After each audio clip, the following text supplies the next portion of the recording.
Hello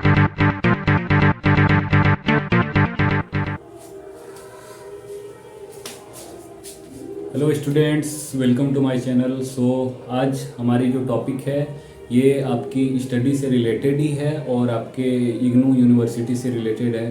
तो आप सबसे पहली बात जो है, अगर आप में से कोई ऐसा स्टूडेंट है जो इग्नू में एडमिशन लेना चाहता है या फिर एडमिशन ले चुका है, उसके लिए ये जो वीडियो होने वाली है बहुत ही ज़्यादा हेल्पफुल होने वाली है, क्योंकि आज मैं बताने वाला हूँ इग्नू से रिलेटेड सभी बातों को जो आप सभी को जानना चाहिए। इसलिए आप वीडियो में लास्ट तक बने रहें, ठीक है। और सबसे पहली बात कि जो बच्चे इग्नू में एडमिशन लेना चाहते हैं उन्हें सबसे पहली जो दिक्कत होती है वो इग्नू के प्रोसेस के बारे में होती है कि कैसे कैसे प्रोसेस होते हैं। तो आज मैं उसके ऊपर भी चर्चा करने वाला हूँ। इसी के साथ साथ जिन्होंने इग्नू में एडमिशन ले लिया है उसके लिए भी ये वीडियो हेल्पफुल है, क्योंकि इग्नू के आगे के क्या प्रोसेस होने हैं ये बहुत कम ही लोगों को पता रहता है कि मार्कशीट कैसे मिलना है, डिग्री कैसे मिलनी है, या फिर माइग्रेशन लेना है तो वो कैसे मिलना है। तो आज पूरी कंप्लीट ये चर्चा करेंगे इस वीडियो पे, तो हमारे साथ बने रहें। इसी के साथ साथ अगर आप इग्नू से रिलेटेड आप इग्नू से ये ग्रेजुएशन कर रहे हैं तो आप हमारे चैनल से जुड़ सकते हैं, क्योंकि इग्नू से रिलेटेड हर टॉपिक की वीडियो इसमें अपलोड होती है और आप ही के कमेंट के बेसिक पर होती है। एग्ज़ाम स्पेशल वीडियो हमारी इस दिसंबर वाले एग्ज़ाम की बहुत सारी वीडियो हमने एग्ज़ाम स्पेशल सीरीज़ में अपलोड किया है। और इसी के साथ साथ हम रेलवे की तैयारी पर भी अभी फोकस कर रहे हैं, क्योंकि रेलवे के वैकेंसीज अच्छी खासी आने वाली हैं और हम सभी लोग जो भी हमारे साथ जुड़ेंगे हम लोग साथ मिलकर जो है इसकी तैयारी करेंगे और डेफिनेटली क्रैक करेंगे एग्ज़ाम, ठीक है। तो आप हमारे चैनल से ज्वाइन कर सकते हैं, ठीक है। तो चलिए अभी चलते हैं वीडियो पे और बताते हैं आपको पूरी डिटेल इग्नू के बारे में। तो सबसे पहली बात यहाँ पे मैंने लिखा हुआ है इग्नू कंप्लीट इन्फॉर्मेशन।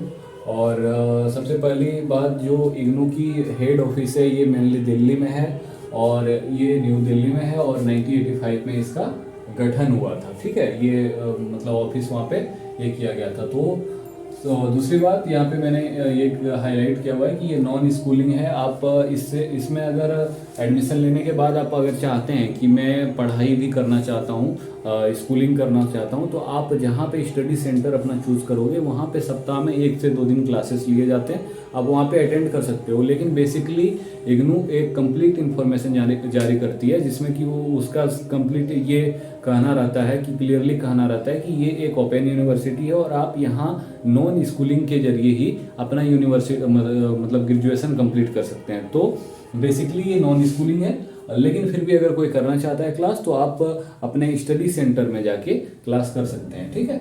और दूसरा बात, नोट यहाँ पे लिख दिया हूँ मैं कि नो नीड पासिंग सर्टिफिकेट। यहाँ पे जब आप एडमिशन लेते हो तो आपको पासिंग सर्टिफिकेट यानी कि 12th की पासिंग सर्टिफिकेट यहाँ पे जमा नहीं करनी होती है, ठीक है। आप उसकी एक फोटोकॉपी, यहाँ चूँकि इग्नू में सारे काम अभी ऑनलाइन कर दिए गए हैं, तो ऐसे में क्या होता है कि आपके पास वो पासिंग सर्टिफिकेट आपके पास अवेलेबल रह जाती है। तो इसी के साथ साथ आप जो है कोई दूसरी भी मतलब जैसे कि ITI हो गया, डिप्लोमा हो गया, ये सारी चीज़ें कर सकते हैं। तो एक प्रॉफिट बहुत बड़ी इसमें आती है, ठीक है। अब चलिए चलते हैं। हमारा दूसरा जो फैक्टर है ये है आवेदन कब से कब तक होता है, ठीक है। तो आवेदन जो है बेसिकली इसमें 2 टाइम्स होते हैं, एक जुलाई सेशन में होते हैं आवेदन, दूसरा है जनवरी सेशन में, ठीक है। ये 2 सेशन में इसमें आवेदन होता है, ठीक है। और अगला है कि परीक्षा कब होती है। तो परीक्षा बेसिकली जून सेशन में होती है और दिसंबर सेशन में होती है। देखिए आपको मैं बता दूं कि इग्नू में जो है आपके 1 साल में 2 बार एग्ज़ाम लिए जाते हैं। तो आप अगर चाहें तो देखिए इसमें मिनिमम जो पासिंग के लिए जो पीरियड होता है वो 3 इयर्स होता है और मैक्सिमम पीरियड जो होता है वो 6 इयर्स होता है। तो आप 3 साल में भी आप कंटिन्यू एग्ज़ाम देके जो है इग्नू से पास आउट हो सकते हो और ज़्यादा से ज़्यादा 6 साल तक भी ले सकते हो, ठीक है। तो इसमें क्या होता है, बेसिकली आपने मान के चलिए कि जुलाई सेशन में एडमिशन लिया, तो जुलाई सेशन में अगर आप एडमिशन लेते हो तो नेक्स्ट जून सेशन में आपके एग्ज़ाम होने होते हैं। ये 1 ईयर का पीरियड होता है, ठीक है। लेकिन अगर आप चाहते हो कि मैं आधे सब्जेक्ट का एग्ज़ाम जो है अपना ये दिसंबर सेशन में ही दे दूं और आधे सब्जेक्ट का एग्ज़ाम जो है जुलाई सेशन में दूं, तो ये भी पॉसिबिलिटीज़ होती है। आप चाहते हैं कि एक सब्जेक्ट का मैं एग्ज़ाम दिसंबर में दे दूं, 4 सब्जेक्ट या 5 सब्जेक्ट जो भी है आपके उसको जुलाई सेशन में दे दूं, तो ये भी पॉसिबल है। तो आप एक मतलब कह सकते हैं एक कंक्लूजन के थ्रू कि आप इग्नू में बेसिकली जो है 3 ईयर मिनिमम पीरियड आपको लेना है और मैक्सिमम 6 ईयर लेना है। इस बीच में आपको ग्रेजुएशन कंप्लीट करनी है। मान के चलिए कि आप आपने जून सेशन में जो है परीक्षा दिया अपना 1 साल का, ठीक है, आप इसमें किसी एक सब्जेक्ट में क्रॉस कर जाते हो, तो फिर क्या करना है, तो फिर नेक्स्ट जब दिसंबर सेशन का एग्ज़ाम होने वाला रहेगा तो आप जो है इसमें ये फॉर्म फिल करके उस सब्जेक्ट का, पर्टिकुलर सब्जेक्ट का इसमें एग्ज़ाम दे सकते हो, ठीक है। ये आपकी अलाउ रहती है इसमें। और 1 साल में 2 बार एग्ज़ाम होते हैं, आप जब भी एग्ज़ाम देना चाहते हो दे सकते हो। और इसके साथ ही साथ अब एडमिशन के बारे में चर्चा करते हैं। एडमिशन की क्या प्रोसेस है, तो इसमें 2 टाइप से एडमिशन होती हैं। एक ओडीएल प्रोसेस होता है और एक होता है ऑनलाइन प्रोसेस। अब ओडीएल प्रोसेस क्या होता है, तो इसमें ओडीएल का मेनली जो फुल फॉर्म होता है वो होता है ओपन डिस्टेंस लर्निंग, ठीक है। इस प्रोसेस में पहले आज 2020 से लगभग 2019 से पहले जो है एडमिशन बेसिकली इसी के बेसिक पर लिए जाते थे, ठीक है। इसमें थोड़ी सी हमें दिक्कत होती थी कि हमें मार्कशीट लेनी होती थी, तो हमें जाना पड़ता था आपके इग्नू के जो रीजनल सेंटर होते हैं वहाँ पे। लेकिन अभी क्या हुआ है कि अभी सारे काम इग्नू के लगभग ऑनलाइन बेसिक पर हो रहे हैं, ठीक है। तो आप एडमिशन भी ऑनलाइन लेते हो, आपकी ऑनलाइन में जो एड्रेस आपकी दिए जाते हैं तो वहाँ पे आपके मार्कशीट को पहुँचा दिया जाता है। बहुत सारी अभी सुविधाएं हो गई है। तो अभी चलिए अभी बताता हूँ मैं। तो ओडीएल ऑनलाइन बेसिक पर होती है। तो मैंने जैसे कि इग्नू से ग्रेजुएशन किया था तो ऑनलाइन बेसिक पर किया था, ठीक है। और ये कहीं ना कहीं मुझे बहुत हेल्पफुल रही है क्योंकि बहुत ज़्यादा दिक्कत नहीं होती है इसमें। आगे है कि ओपन डिस्टेंस लर्निंग, ये ओडीएल का जो है फुल फॉर्म है। अगला है हमारा कि प्रोसेस इसका क्या होने वाला है। तो प्रोसेस अगर आप एडमिशन लेते हो इग्नू में तो उसका जो प्रोसेस होने वाला है, सबसे पहला है कि आपको रजिस्टर करना होगा।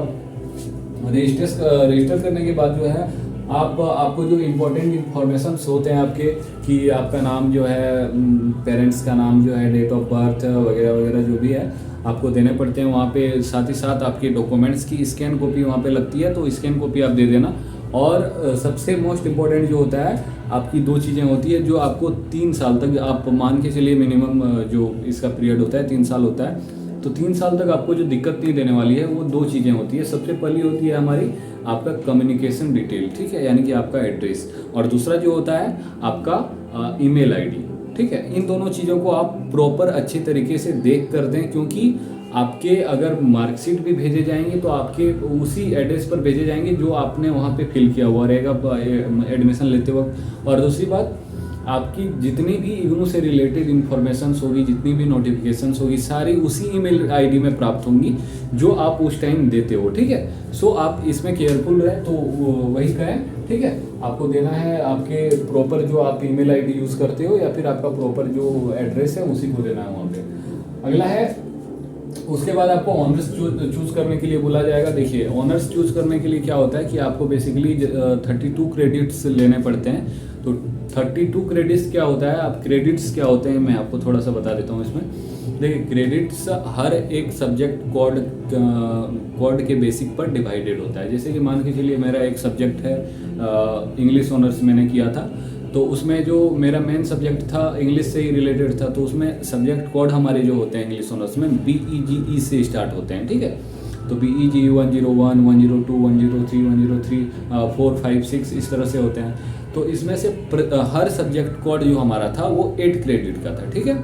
तो अगर आप ऑनर्स पेपर का लेना चाहते हो, ऑनर्स करना चाहते हो इग्नू से, तो उसमें क्या हो जाता है कि आपको 16 क्रेडिट यानी 16 क्रेडिट जो है आपको आपके ऑनर्स पेपर से लेने पड़ते हैं। यानी कि आपका जो मेन सब्जेक्ट है उसी से, जैसे कि आप इंग्लिश ऑनर्स मान के चलो करना चाहते हो, तो आपको 16 क्रेडिट के जो है आपको आपके ऑनर्स पेपर सब्जेक्ट रखने होंगे। यानी कि मान के चलिए BEG 1, BEGE 102 ये आपने ले लिया, तो ये 16 क्रेडिट हो गया। 16 क्रेडिट में जो है एडिशनल सब्जेक्ट्स में लिए जाते हैं, जिसमें कि आपको एक कंपलसरी सब्जेक्ट हो जाता है फर्स्ट ईयर के लिए BSHF 101, ठीक है। और इसके एडिशनल में भी कुछ होते हैं, और सेकेंड ईयर के जो स्टूडेंट्स होते हैं उसके लिए FST 01 ये हो जाता है कंपलसरी में।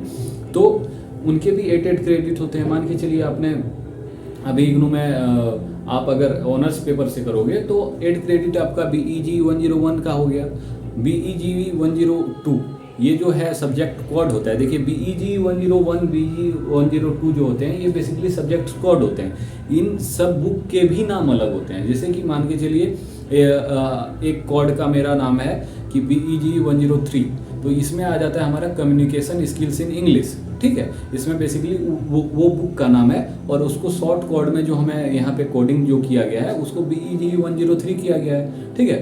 तो हमें वहाँ पे बेसिकली कोड भी ही भरने पड़ते हैं, ठीक है। तो उसको भी आप वहाँ पे देख लेंगे। लेकिन मैं बता रहा था कि जैसे कि आपने दो सब्जेक्ट को ले लिया कि BE 101 BEG 102, अब ये 8 क्रेडिट के हो गए, यानी कि 16 क्रेडिट आपके हो गए। अब 16 क्रेडिट और आपको लेने हैं क्योंकि 32 क्रेडिट आपको चूज़ करना पड़ता है पर ईयर। तो आप 32 क्रेडिट में 16 क्रेडिट आपने ऑनर्स पेपर के ले लिए, अब 16 क्रेडिट बचे, उसमें से 8 क्रेडिट आपका BSHF 101 में चले जाएगा। 8 या 24 क्रेडिट हो गया, अब 8 क्रेडिट बचे। इसमें से आप 4 क्रेडिट के 2 सब्जेक्ट ले सकते हो या फिर 8 क्रेडिट के 1 सब्जेक्ट ले सकते हो, ये आपकी मर्जी के ऊपर डिपेंड करती है, ठीक है। तो ये होती है क्रेडिट सिस्टम। ये भी आपको आपके लिए जानना बहुत ज़रूरी होता है, क्योंकि जब मैं फर्स्ट ईयर में गया था तो मुझे तो लगभग 6 से 7 महीने यही समझने में लग गए थे कि क्रेडिट एक्चुअल में होता क्या है, और यूट्यूब में कहीं भी अच्छे तरीके से क्रेडिट के बारे में डिफाइन नहीं किया हुआ है, इसलिए मैं आपको इसी में बता दे रहा हूँ, ठीक है। अब बाकी एक तो हो गया हमारा यहाँ पे ऑनर्स, दूसरा है जनरल। जनरल में अगर आप करते हो तो आप मान के चलिए आपका जैसे कि आप जनरल में कर रहे हो BS से, ठीक है, तो आपका BA, ठीक है, BA यानी कि बैचलर इन आर्ट्स, और साइड में ऑनर्स अगर लेते हो तो ऑनर्स लिखा जाता है BA ऑनर्स, और अगर आप BA जनरल कर रहे हो तो BAG लिखा जाता है, यानी कि bachelor of arts in general, okay. तो इसमें क्या होता है कि जैसे कि मैंने आपको बताया था कि जब आप ऑनर्स करते हो तो 16 क्रेडिट आपको आपके ऑनर्स पेपर से लेने होते हैं, लेकिन इसमें कोई लिमिट नहीं है। आप 4 क्रेडिट करके आप 8 सब्जेक्ट ले सकते हो, 8 चौका 32 क्रेडिट, ठीक है। तो इस तरह से आप जनरल में, अभी बेसिकली क्या हुआ है कि अभी बेसिकली लोग जो है इग्नू से जो ग्रेजुएशन कर रहे हैं वो बेसिकली BAG ही ले रहे हैं, ठीक है। जनरल में वो बहुत सारे ऑप्शन रहते हैं तो यही ले रहे हैं, ठीक है। और आप इन दोनों में जो भी करना चाहते हो ये आप ले सकते हो। ये थी हमारी ऑनर्स पेपर और जनरल की जानकारी। अगली थी सब्जेक्ट्स, ठीक है। तो इसमें से जैसे कि ऑनर्स पेपर में अभी मैंने बताया कि एक प्रॉपर कुछ सब्जेक्ट्स आते हैं जो आपके ऑनर्स पेपर से रिलेटेड ही होते हैं, तो उनको चूज़ करना होता है। या फिर जनरल में आप लेते हो तो बहुत सारे सब्जेक्ट आपके ऑप्शन में आते हैं, तो आप जनरल से अगर कर रहे हो तो आप BA आप कर रहे हो तो आप हिंदी के साथ साथ आप साइंस के भी कोई सब्जेक्ट रख सकते हो या मैथ भी रख सकते हो, तो उसमें कोई ये नहीं होती है, ठीक है, बाउंडेशन नहीं होती है। अगला होता है एड्रेस मैंने बताया आपको प्रॉपर देना है, ठीक है। उसके बाद हो जाता है आपका पेमेंट में क्या होता है कि देखिए पेमेंट 2 तरीके से वहाँ पे एक्सेप्ट किया जाता है। पेमेंट में बेसिकली होता है कि अगर आप इग्नू के स्टडी मटेरियल को लेना चाहते हो तो उसमें पेमेंट्स लगभग 20% आई थिंक ऑफ किया जाता है, ठीक है, मतलब ज़्यादा लिया जाता है। या फिर अगर आप स्टडी मटेरियल नहीं लेना चाहते हो तो वहाँ पे 20% आपका ऑफ कर दिया जाएगा। तो ये थी पेमेंट की हमारी जानकारी कि नीड बुक देन आपको पूरा जो पेमेंट सिस्टम होता है अभी हर एक जो है ऑनर्स पेपर या फिर ऑनर्स या जनरल के लिए अलग अलग हो गया है, इसलिए मैं आपको प्रॉपर जो है इसका अगर आप कमेंट करोगे तो मैं इसकी एक डिटेल वीडियो आपको प्रोवाइड करा दूंगी पेमेंट का, ठीक है। अगला है कि पेमेंट में नीड बुक अगर है आपका तो आपको जो है पेमेंट जो पूरा करना होगा, लेकिन अगर आपको बुक नहीं चाहिए तो आपको 20% शायद 20% या 50% है 15% है वो आपको कम करके वहाँ पे पेमेंट करने होते हैं, ठीक है। अब अगले टॉपिक पे आते हैं, आफ्टर गेटिंग एनरोलमेंट, ठीक है। अगला हमारा टॉपिक है जब आपका हो जाएगा एडमिशन तो आपको 10 से 15 दिन वेट करने होते हैं, ठीक है। Wait 10 to 15 days, then you will receive your enrollment number. Where you will receive your enrollment number? So basically enrollment number will be received in your email ID, okay. Email ID में आपकी enrolment number आ जाएगी। उसके बाद enrolment number आने के बाद after getting enrollment number you can download your ID card, okay. Then आप अपनी ID कार्ड को डाउनलोड कर सकते हो, जो कि आपको एग्ज़ाम देते वक्त या फिर और अदर भी जितने सारे वहाँ पे वर्क्स होते हैं इग्नू के आपके ग्रेजुएशन से रिलेटेड उसमें आपको इम्पोर्टेंट होंगे, ठीक है। तो इनरोलमेंट नंबर मिल जाएगा तो आप ID कार्ड डाउनलोड कर सकते हो अपना। वहाँ से आप एक वेबसाइट में यहाँ पे लिख देता हूँ, ठीक है, .com, ये आप लिख के सर्च करना वहाँ पे, ठीक है। वहाँ पे आप अपनी प्रोफाइल को भी खोल सकते हो। प्रोफाइल में आप देख सकते हो कौन कौन से सब्जेक्ट लिए हैं आपने, आपकी ग्रेड कार्ड की स्टेटस क्या है, आप आपने प्रीवियस ईयर पेपर आप ये देख सकते हो। इसी के साथ साथ जो है आप वहाँ से जो है अपनी असाइनमेंट्स को भी मतलब के से रिलेटेड अपडेट भी आप ये कर सकते हो, ठीक है। तो ये वेबसाइट बहुत ही ज़्यादा ज़रूरी है, इसको एकदम आप ये कर लें, वेरी वेरी इम्पोर्टेंट, कि आपको ये वेबसाइट हमेशा विजिट करते रहना है, ठीक है, जब तक आप ग्रेजुएशन करते हो। क्योंकि इसी वेबसाइट में आपकी एग्ज़ाम से रिलेटेड, आपके असाइनमेंट से रिलेटेड, आपके ग्रेड कार्ड से रिलेटेड, आपके रिजल्ट से रिलेटेड, आपके री रजिस्ट्रेशन के से रिलेटेड सारे इन्फॉर्मेशन इसी में आते हैं, ठीक है। तो इसे आपको देख लेना है। अगला है हमारा असाइनमेंट। असाइनमेंट आपको जब आप एडमिशन कर लेते हो तो 2 से 3 महीने के बाद आपको असाइनमेंट सबमिट करने पड़ते हैं अपनी स्टडी सेंटर में जाके। ये असाइनमेंट जो होते हैं ये 100 मार्क्स के होते हैं और हर सब्जेक्ट के, ठीक है। और ये 35 मार्क्स इसके लिए पास करने के लिए लाना पड़ता है, ठीक है। तो मैं आपको एक साइट का नाम बता दे रहा हूँ, इग्नू असाइनमेंट गुरु, ठीक है। इसको आप गूगल में सर्च करना, यहाँ से आप अपनी असाइनमेंट को डाउनलोड कर सकते हो जिस भी सेशन में आपने एडमिशन लिया है, ठीक है, उस सेशन की। अगला है एग्जामिनेशन फॉर्म। एग्जामिनेशन फॉर्म पर सब्जेक्ट का 200 रुपीज़ लगता है। आप जितने सब्जेक्ट को चूज़ करते हो एग्ज़ाम देना है आपको, 200 रुपया पर सब्जेक्ट आपको एग्जामिनेशन फ़ी देना पड़ता है, ठीक है। और ये जो है, और वहाँ पे जो है आपको एक ऑप्शन दिया जाता है कि आप अपना एग्ज़ाम सेंटर चूज़ करें। आपके आसपास में जहाँ भी आपकी नज़दीकी एरिया में एग्ज़ाम सेंटर्स रहेंगी उसको आप चूज़ कर सकते हैं और वहाँ पे जाके आप एग्ज़ाम दे सकते हैं। तो ये एक इसमें फैसिलिटी है, ठीक है।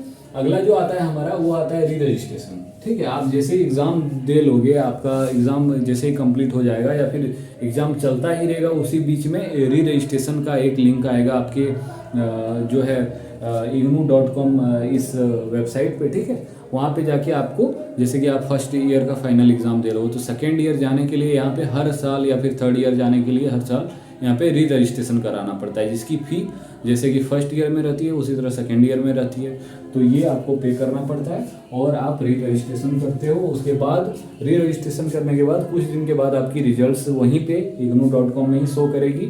आप रिजल्ट वहाँ से देख सकते हो और वहाँ पे एक ग्रेड कार्ड का ऑप्शन आएगा जिसमें कि आपके असाइनमेंट्स के मार्क्स भी शो करेंगे, असाइनमेंट के स्टेटस भी शो करेंगे और साइड में आपके जो है सब्जेक्ट जो थ्योरी के मार्क्स हैं वो भी शो करेंगे। इसी के साथ साथ वहाँ पे एक साइड जो है असाइनमेंट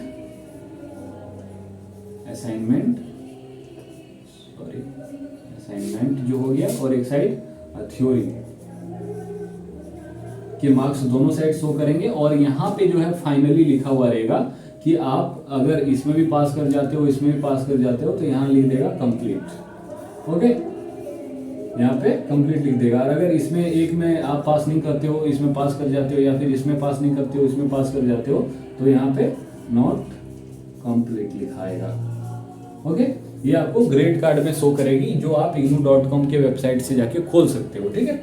अगला है हमारा मार्कशीट।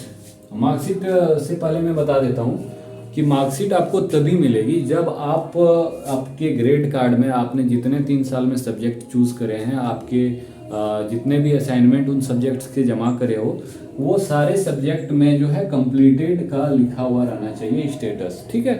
सारे सब्जेक्ट में जब कंप्लीटेड लिखा जाएंगे तो आफ्टर वो जो प्रोसेस हो जाएगा उसके बाद जो है 1 महीने के अंदर में आपके घर में जो भी एड्रेस आपके दिया हुआ रहेगा, जो भी आपका प्रॉपर एड्रेस रहेगा, कहाँ पे एड्रेस लिखा हूँ मैं, ये सॉरी ये, ठीक है, आपका जो भी प्रॉपर एड्रेस होगा वहाँ पे आपको मार्कशीट बाय पोस्ट सेंड कर दी जाएगी, ठीक है।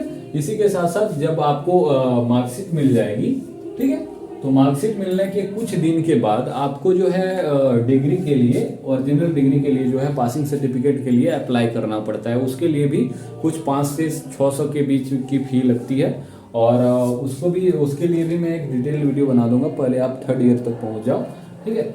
और अगर पहुंच गए हो तो आप मेरे को कमेंट कर सकते हो, मैं बना दूंगा वीडियो उसके लिए।